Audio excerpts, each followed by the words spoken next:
Assalamualaikum. Waalaikumsalam warahmatullahi wabarakatuh. Duduk siap gerak. Sebelum belajar, marilah kita baca doa. Baca doa dalam hati. Mulai. Selesai. Bismillahirrahmanirrahim. Ya Allah, ya Rahman, ya Rahim, ya Malik, ya Kudus, ya Salam, ya Mumin, ya Muhaimin, ya Aziz, ya Jabbar, ya Mutakabbir, ya Khaliq, ya Bari, ya Musawwir, ya Ghaffar, ya Qahhar, ya Wahhab, ya Razzaq, ya Fattah, ya Alim, ya Khabir, ya Basir, ya Hafid, ya Rafiq. Alia Mutiani, Hadirah. Cepi, Hadir. Gisa Nur Latifah. Hadirah. Baik anak-anak, Ibu minta sebelum pembelajaran dimulai ini dirapikan dulu bajunya. Buku paket keluarkan, alat tulis. Sudah siap? Sudah. Anak-anak, pada minggu yang lalu kita telah sama-sama mempelajari yaitu tentang apa? Saya Bu, Ya, silakan. puasa wajib dan puasa sunnah.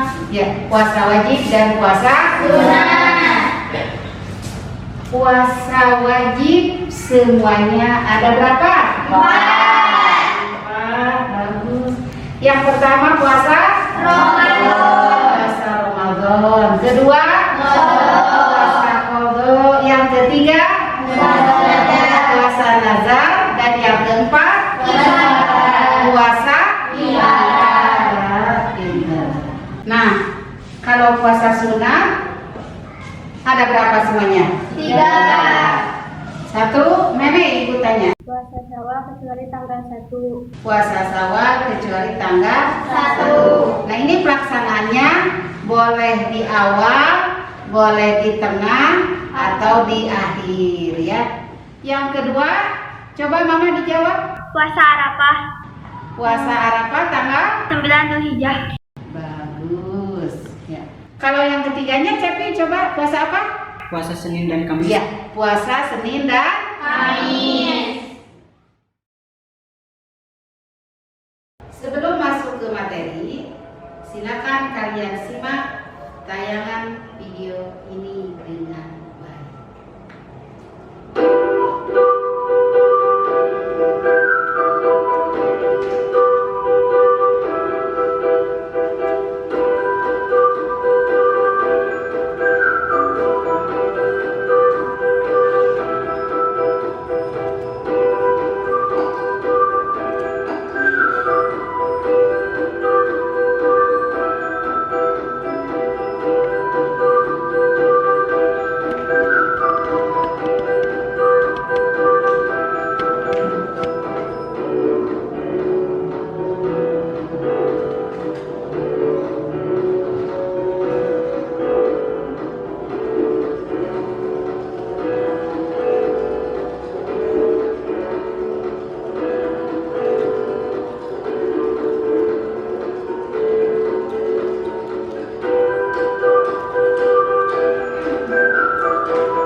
kalian melihat tayangan video tadi, sekarang kita masuk ke materi.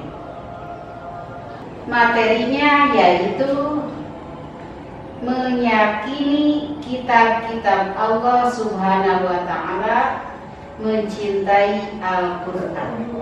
Kompetensi dasar: memahami makna beriman kepada kitab-kitab Allah Subhanahu wa Ta'ala, menyajikan dalil nakli tentang beriman kepada kitab-kitab Allah Subhanahu wa Ta'ala. Tujuan pembelajaran: 1. Menjelaskan beriman kepada kitab-kitab Allah Subhanahu wa Ta'ala dengan benar. 2. Menyebutkan nabi dan rasul yang menerima kitab-kitab Allah Subhanahu wa Ta'ala dengan benar. 3. Menjelaskan perbedaan kitab dan suhuf dengan benar. 4. Menunjukkan dalil nakli tentang kitab dan suhuf dengan benar. Pengertian iman kepada kitab-kitab Allah Subhanahu wa Ta'ala. Iman kepada kitab Allah Subhanahu wa Ta'ala berarti percaya dan yakin dengan sepenuh hati bahwa Allah Subhanahu wa Ta'ala telah menurunkan kitab-kitab kepada para rasulnya. Ajaran yang terdapat di dalam kitab tersebut disampaikan kepada umat manusia sebagai pedoman hidup agar dapat meraih kebahagiaan dunia dan akhirat. Firman Allah dalam Al-Quran surat Al-Ma'idah ayat 16, A'udzu billahi minasyaitonir rajim. Bismillahirrahmanirrahim. Yahdi bihillahu manittaba'a ridwanahu subulas salami wa yukhrijuhum minadh dhulumati ilan nur bi'idznihi wa yahdihim ila siratim mustaqim. Artinya, dengan kitab itulah Allah memberi petunjuk kepada orang-orang yang mengikuti keridhoannya ke jalan keselamatan, dan dengan kitab itu pula Allah menunjukkan ke jalan yang lurus. Quran surat Al-Ma'idah ayat 16. Kemudian nama-nama kitab Allah Subhanahu wa Ta'ala dan Rasul penerimanya.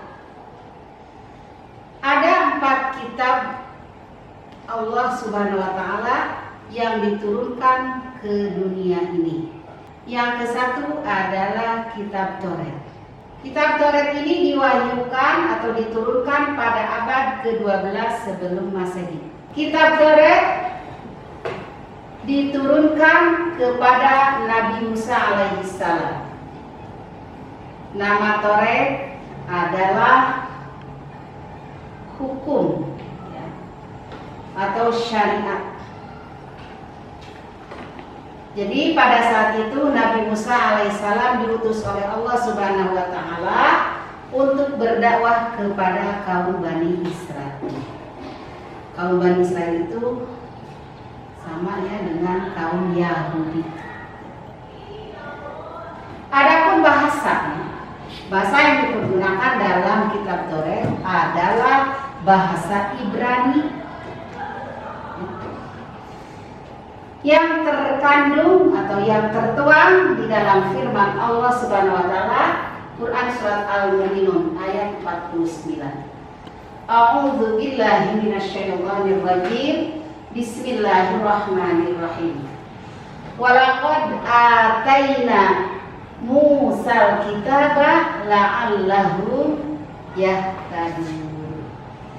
Yang artinya, dan sungguh kami telah menurunkan atau telah menganugerahkan kepada Musa alaihissalam untuk Bani Israel atau kaum Yahudi agar mereka mendapat petunjuk, ya, Quran surat Al-Mu'minun ayat 49. Yang kedua, kitab Zabur.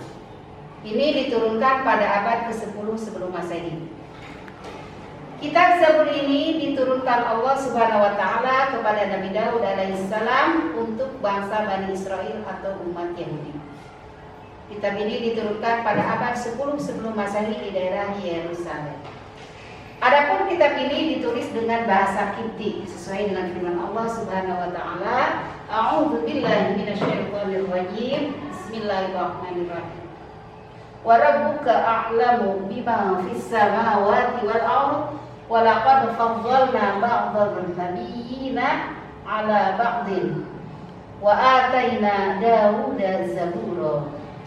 Artinya, dan Tuhanmu lebih mengetahui apa yang ada di langit dan di bumi. Dan sungguh kami telah memberikan kelebihan kepada sebagian nabi-nabi atas sebagian yang lain.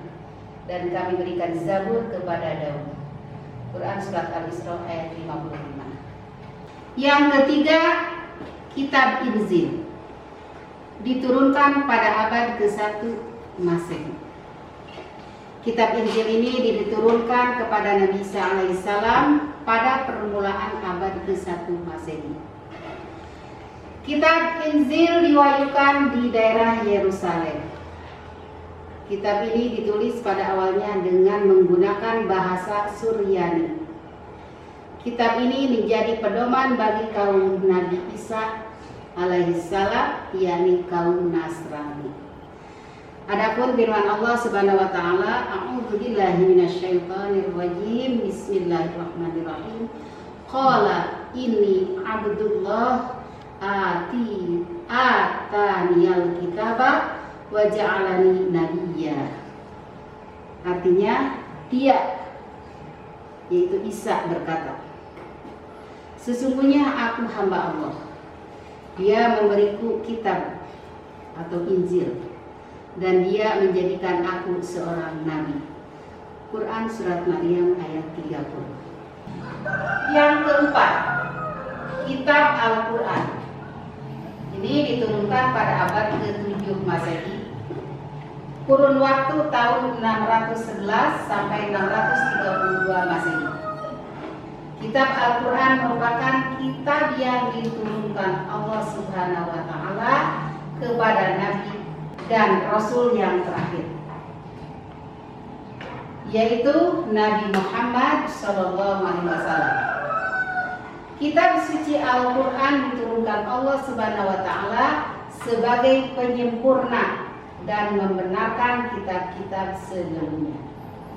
Adapun firman Allah Subhanahu wa taala, A'udzu billahi minasyaitonir rajim. Bismillahirrahmanirrahim.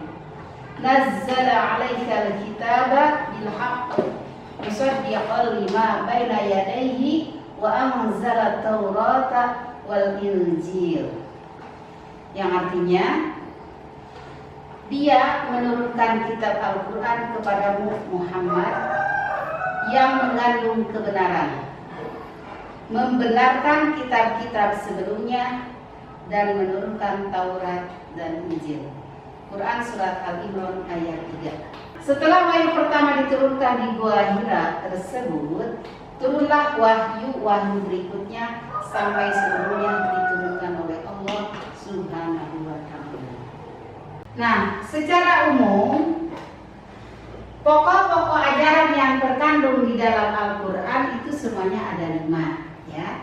Yang pertama akidah, yang kedua akhlak, yang ketiga adalah ibadah, keempat muamalah, dan yang kelima tarikh.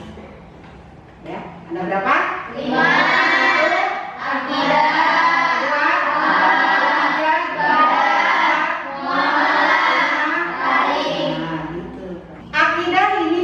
keyakinan, ya, keyakinan bahwa Allah itu satu, esa, tidak ada banyak, Allah itu satu, ya.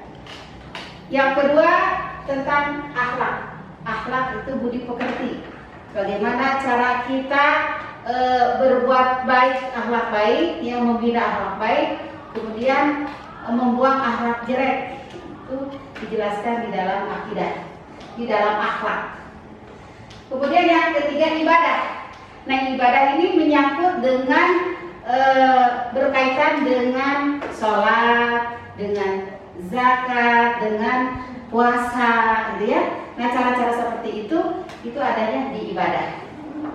Kemudian muamalah yang keempat, muamalah adalah ini yang berhubungan dengan manusia, atau kita harus bersosialisasi dengan manusia itu ya, seperti silaturahmi, ya. Kemudian kita membagikan zakat, itu kan memerlukan dengan orang lain. Nah, ini maksudnya ke muamalah. Dan yang kelima adalah tarikh atau sejarah. Kalau sejarah ini menceritakan umat-umat terdahulu dari mulai Nabi Adam sampai Nabi Muhammad SAW. Itu diceritakan ya, baik itu orang-orang yang soleh, orang-orang yang membangkang, gitu ya. Seperti membangkang di zaman Nabi Musa, siapa tuh? Itu Raja Fir'aun sangat membangkang kepada Nabi Musa alaihissalam. Kemudian raja yang membangkang di zaman Nabi Muhammad siapa? Atau tokoh-tokoh Quraisy yang membangkang kepada Nabi Muhammad waktu itu siapa? Abu Lahab. Kemudian Abu Jahal. Kemudian kakeknya siapa? Abdul Muthalib. Ya. Nah, itu sejarah-sejarah umat terdahulu diceritakan di dalam Al-Quran, termasuk pokok-pokok ajaran di dalam Al-Quran. Itu nomor 5 tarikh. Sampai di situ saya dipahami? Paham ya. Mudah-mudahan kalian bisa memahaminya. Kemudian Al-Quran merupakan kitab suci dari Allah Subhanahu wa taala yang terjamin kemurniannya. Karena sejak awal turunnya Al-Quran sampai sekarang itu tidak ada perubahan, baik itu bacaan ataupun tulisannya. Kenapa? Karena Al-Quran itu dijaga oleh Allah Subhanahu wa taala. Sebab di dalam Al-Quran, inna nahnu nazzalna dzikra wa inna lahu lahafizun. Sesungguhnya kami yang menurunkan Al-Quran dan kami pula lah yang memeliharanya. Jadi Al-Quran itu banyak sekali yang hafalnya. Makanya kalau ada seseorang yang merubah satu huruf pun tidak akan bisa. Begitu. Paham? Paham. Ya, anak-anak, bagaimana sampai di sini kalian sudah paham? Paham. Coba. Kitab yang Allah turunkan itu semuanya ada berapa? 4. Satu kitab diturunkannya kepada siapa? Nabi Musa. Yang kedua kitab Daud diturunkan kepada Nabi Daud. Yang ketiga kitab Injil diturunkan kepada Nabi Isa. Dan yang keempat kitab Al-Qur'anul Karim, yaitu diturunkannya kepada Nabi Muhammad SAW. Nah, selanjutnya perbedaan kitab dengan suhuf. Keterangan menyatakan bahwa suhuf itu benar adanya. Sesuai dengan firman Allah Subhanahu wa taala berikut ini. A'udzubillahi minasyaitonirrajim. Bismillahirrahmanirrahim. Inna hadza lafi suhufil ula, suhufi Ibrahim wa Musa. Sesungguhnya ini terdapat kitab-kitab terdahulu, yaitu kitab-kitab Ibrahim dan Musa. Kemudian perbedaan kitab dengan suhuf.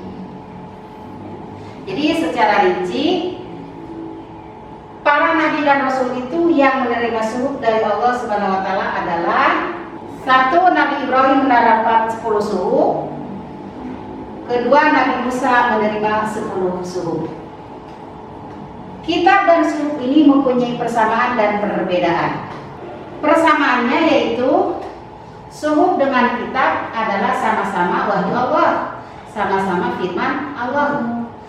Hanya yang membedakan, kalau kitab itu sudah tertulis dan agak tebal, kemudian jaraknya juga lama ya, antara nabi satu dengan nabi yang berikutnya.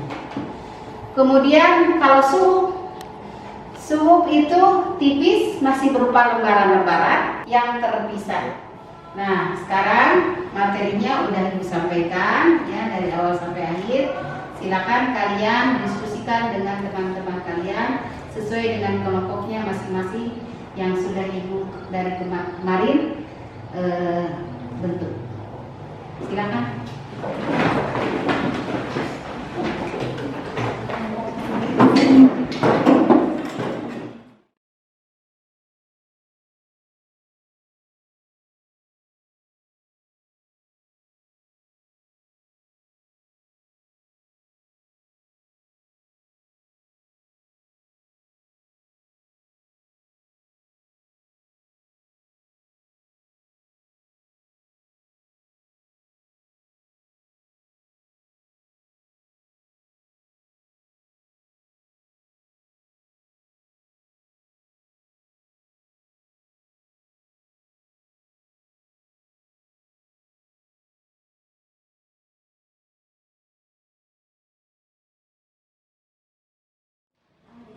Bagaimana anak-anak? Sudah selesai diskusinya? Sudah. Nah, siapa yang siap untuk mempresentasikan ke depan? Saya Bu. Oh, kelompok berapa ini? Oh, kelompok 1. Silakan untuk kelompok 1 maju ke depan. Assalamualaikum warahmatullahi wabarakatuh. Waalaikumsalam warahmatullahi wabarakatuh. Kami dari kelompok 1, perkenalkan nama saya Meme Meliani, nama saya Farida, Nama saya Cepi. nama saya Nabila.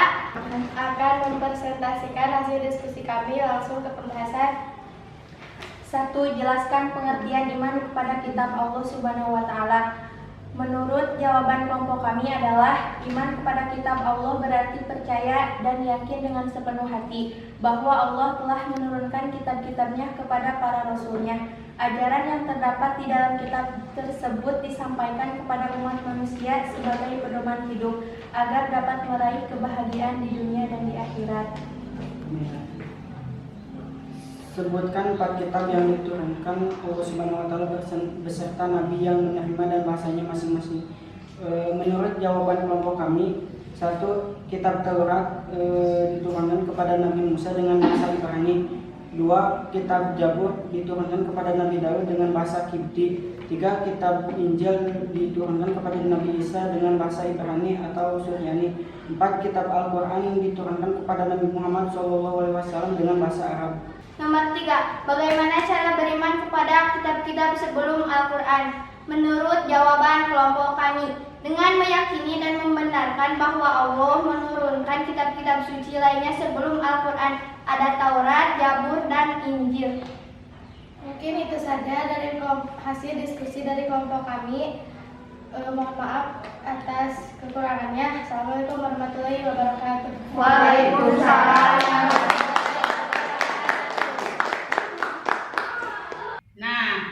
Itulah hasil diskusi dari kelompok 1. Persilakan kepada kelompok 2 untuk mempresentasikan hasil diskusinya. Assalamualaikum warahmatullahi wabarakatuh. Waalaikumsalam warahmatullahi wabarakatuh. Perkenalkan, nama saya Gisa Nurlatifah, Nama saya Yunita. nama saya Lili, Nama saya Alia. Kami dari kelompok 2 akan mempresentasikan hasil kelompok kami. Mengapa manusia memerlukan kitab Allah Subhanahu wa Ta'ala? Karena petunjuk Allah yang tertuang dalam kitab-kitab yang diturunkannya merupakan paduan untuk kebahagiaan manusia di dunia sampai akhirat. Kitab itu benar-benar berisi cara yang dapat membimbing kita untuk meraih kebahagiaan. Sungguh manusia yang tidak pernah membaca, memahami, serta memegang teguh isi kitab suci itu sungguh rugi, dan sungguh merugi. Sebutkan 2 contoh perilaku yang mencerminkan seorang muslim beriman kepada kitab Allah Subhanahu wa Ta'ala. 1.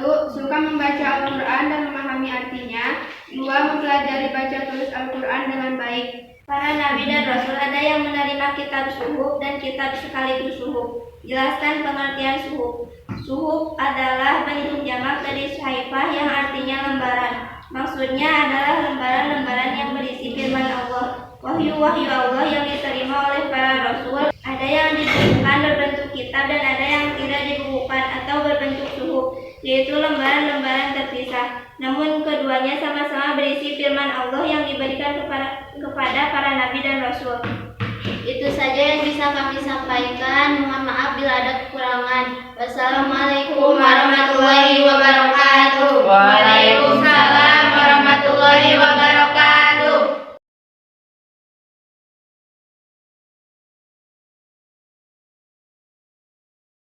Ya, itulah hasil diskusi dari dua kelompok. Baik anak-anak, sebelum diakhiri pembelajaran ini, Ibu akan mengulang atau akan meringkas semua materi yang Ibu sampaikan dari awal sampai akhir. Ya, yang pertama adalah pengertian iman kepada kitab-kitab Allah. Iman kepada kitab Allah itu kita harus percaya dan yakin dengan sepenuh hati bahwa Allah Subhanahu wa Ta'ala telah menurunkan kitab-kitabnya kepada para rasul. Ya. Kemudian yang kedua, nama-nama kitab Allah Subhanahu wa Ta'ala. Ini semuanya kitab Allah Subhanahu wa Ta'ala diturunkan itu ada berapa? 4. Yang pertama kitab Taurat. Pertama kitab Taurat, ya, diturunkan kepada Nabi Musa. Kedua kitab Zabur diturunkan kepada Nabi Daud. Ketiga kitab Injil diturunkan kepada Isa. Dan yang keempat kitab Al-Qur'anul Karim diturunkan kepada Nabi Muhammad sallallahu alaihi wasallam. Kemudian hikmah kita mempelajari iman kepada kitab Allah, yaitu siapa yang bisa? Cepi, silakan. Namanya yaitu satu, memberikan petunjuk kepada manusia mana yang benar dan mana yang salah. 2, pedoman agar manusia tidak berselisih dalam menentukan kebenaran. 3, memberikan informasi sejarah kehidupan orang-orang terdahulu. Hal ini bisa menjadi pelajaran hidup yang berharga bagi umat manusia saat ini. Sekarang kalian tentunya menjadi tahu bukan bahwa Allah menurunkan wahyu itu dan kitab-kitab itu dengan maksud agar hambanya menjadi terarah. Allah Subhanahu wa Ta'ala menghendaki agar manusia dapat hidup dalam kedamaian serta kebahagiaan dunia dan akhirat. Sungguh indah jika pemahaman dan keyakinan ini dapat tertanam dalam hati dan mempengaruhi cara hidup kita. Mungkin itu saja yang Ibu bisa sampaikan ya materi kali ini. Mudah-mudahan bermanfaat dan kamu bisa menjalankannya dalam kehidupan sehari-hari. Ya. Kemudian materi yang akan kita sampaikan pada minggu yang akan datang adalah menjauhi minuman keras, judi dan pertengkaran. Akhirul kalam. Assalamualaikum warahmatullahi wabarakatuh.